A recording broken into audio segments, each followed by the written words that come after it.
আমার মনে হয় আমাদের আর কন্টিনিউ করা সম্ভব না। I am sorry. কিভাবে থাকবো আমি তোমারে ছাড়া?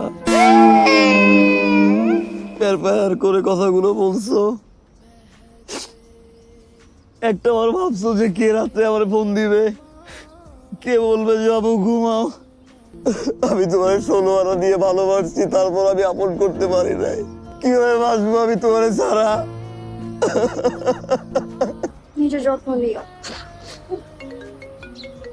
এই তো শেষ, আসতেছি।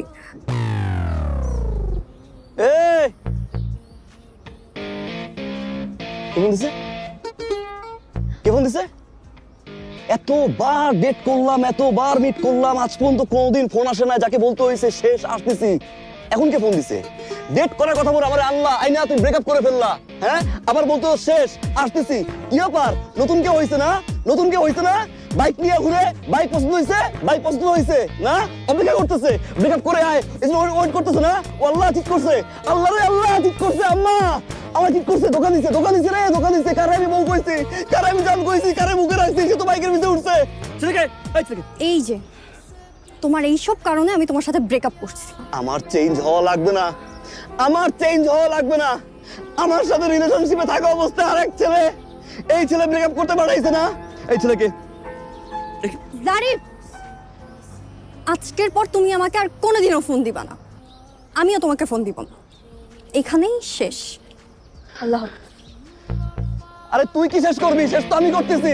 তোর মতো চিন্তার, তোর মতো ডাবল টাইমিং করা মানুষটা জারিফ আর কোনদিন ফোন দিবে না, কোনদিন আমি আর ফোন দেবো না। এই যে মাথায় হাত রেখে প্রমিস করতেছি, কোনদিন আর ফোন দিব না। ভাইয়া সিমটা কি আপনার নামে? জি, আমার নামে সিম। আমার গার্লফ্রেন্ড ইউজ করতো। ও যখন ফোন ইউজ করতো না, তখন আমি ওর ফোন কিনে দিছিলাম, সাথে সিমটা কিনে দিছি।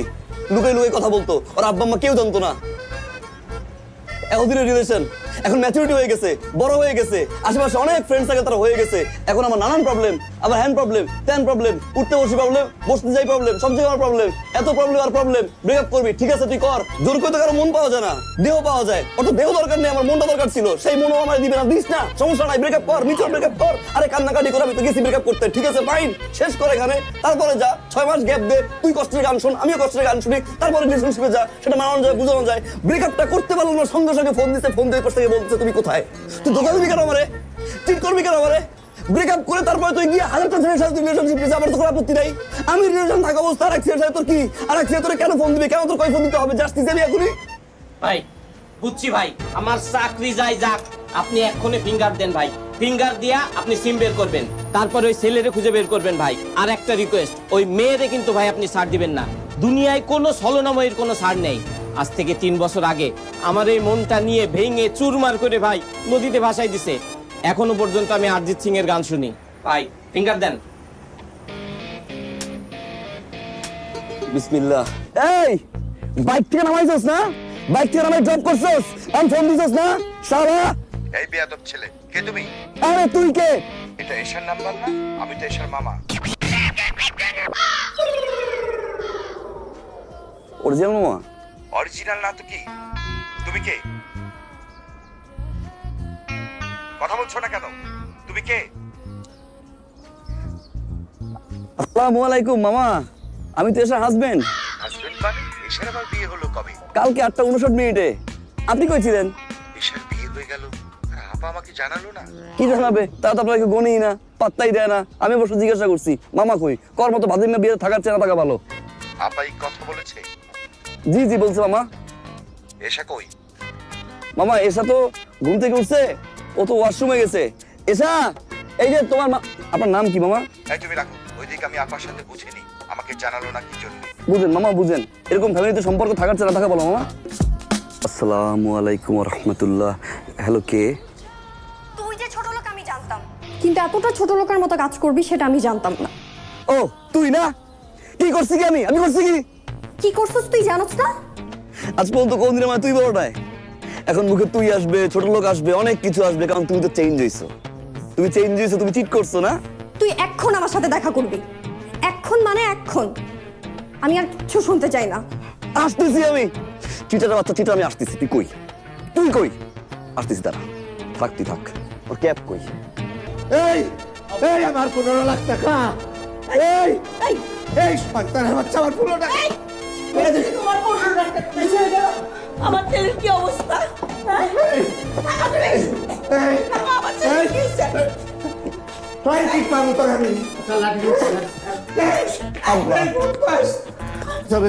শেষ করে না আমার 15 লাখ, আমার 15 লাখ, আরে শান্ত হও। ছেলের সাথে এরকম কেউ করে? আমার 15 লাখ টাকা।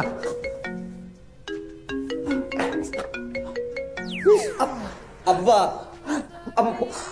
হ্যালো, হ্যালো, কি রে কই তুই? তুই কই? এখনো আসলি না?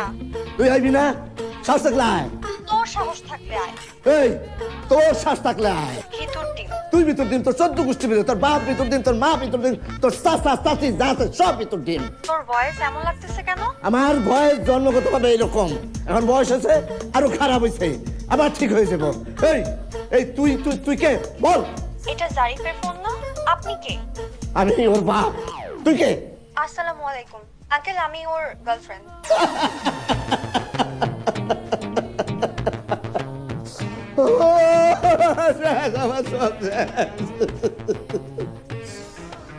তুই সব টাকা তার পিছনে খরচ করছিস না, এই বিয়ের পিছনে তুই সব টাকা খরচ করছিস। আমি মনে করছিলাম যে 15 লাখ টাকা থেকে হয়তো 5 লাখ টাকা পাইতে পারি, এখন গার্লফ্রেন্ড পাইছে তার পিছনে সব উড়াই দিছে। বাজারে কি করলি তো? আব্বা শুনেন, কান্না করেন না। টাকা গেলে টাকা পাওয়া যায় আব্বা, গার্লফ্রেন্ড গেলে গার্লফ্রেন্ড পাওয়া যায় আমি না। টাকা চাই, আমি গার্লফ্রেন্ড চাই না। আব্বা আমি গার্লফ্রেন্ড চাই আব্বা। আমি জীবনে করে ভালোবাসিনি আব্বা, আমি জীবনের প্রথম ওরে ভালোবাসছি। আমি ওরে খুব ভালোবাসি আব্বা। আব্বা এই মেয়ে ছাড়া বাঁচবো না আম্মা। আমি একটা ভুল করছি দেখে আম্মা এই মেয়ে আমার ছেড়ে চলে যাচ্ছে। আম্মা আমি মারা যাবো আম্মা। আমার 15 লাখ টাকা। আব্বা আব্বা আপনি দেন আব্বা, আমি ওরে বিয়ে করতে চাই আব্বা। আমি কিচ্ছু দেখবো না, 15 লাখ টাকা। আম্মা আব্বারে বুঝ আসো আসো, তুমি আসো তো আমার সাথে। আমার একটু বোঝান, আমি ওরে ছাড়া বাঁচবো না আমি আমার। এ বিন্টু, এই লাডিয়ান লিখা তুই ও সারে কইছে তাকে আনছি, সারে কইছে তাকে ভাই ভুল হয়ে গেছে ভাই ভাই। লাডিয়ান লিখা আজি বড় না যা বারান্দায় শর্ট প্যান্ট শুকা দিছি নিয়ে আয় আমার, যা পরে ভাই। যা। আসসালামু আলাইকুম আঙ্কেল। ওয়ালাইকুম আসসালাম, কেমন আছে মা? আলহামদুলিল্লাহ ভালো আছি। জারিফ বলেছিল আপনার কথা, আসেন বস। বাবা আছেন তোমার? বাবা তো এখন নেই, বাবা অফিসে গেছে। আমি মাকে ডেকে নিয়ে আসছি। অবশ্যই ভাই। ঠিক আছে, আপনি বসেন, আমি আসছি। মা মা মা দেখো।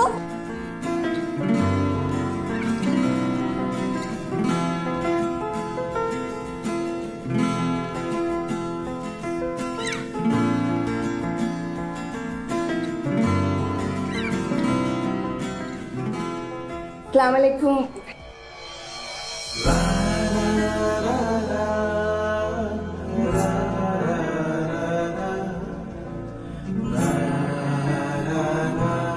তুই যে মেয়েটাকে ভালোবাসো শেষা, 30 বছর আগে তার মায়ের সাথে আমার প্রেম ছিল। কি এসার মা আপনার এক্স গার্লফ্রেন্ড?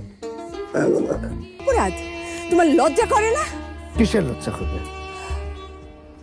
আমি আমার পরিবারের ঐতিহ্য, সম্মান, আমার সমস্ত পরিবারকে পায়ে ঠেলে তোমার হাত ধরে তোমাকে বিয়ে করার জন্য বেরিয়ে যেতে চেয়েছিলাম। তোমার হাত ধরে বেরিয়ে যেতে চেয়েছিলাম। সারা রাত অপেক্ষা করার পর যখন আমি অধৈর্য হয়ে যাচ্ছিলাম, শুধু ভাবছিলাম কখন তুমি আমাকে নিয়ে যাবে, কখন তুমি আসবে। কি বলতেছে? যে কনভিন্স করতেছেন আমাদের বিয়েটা কিভাবে হবে, আমরা কিভাবে সংসার করব, হানিমুন কোথায় করব, কোন দেশে ওয়েদার ভালো, বাচ্চা কাচ্চা কেমন কয়জন হবে, মানে এইসব এইগুলা কেন বলবে? আমাদের বিয়েতে রাজি করানোর কথা, বিয়েতে রাজি করাবে তো। সে কনভিন্স তো করাচ্ছে না, একটু ওয়েট করো। রাজি হইছে, রাজি হইছে। বিয়েতে রাজি হইছে তোমার আম্মু।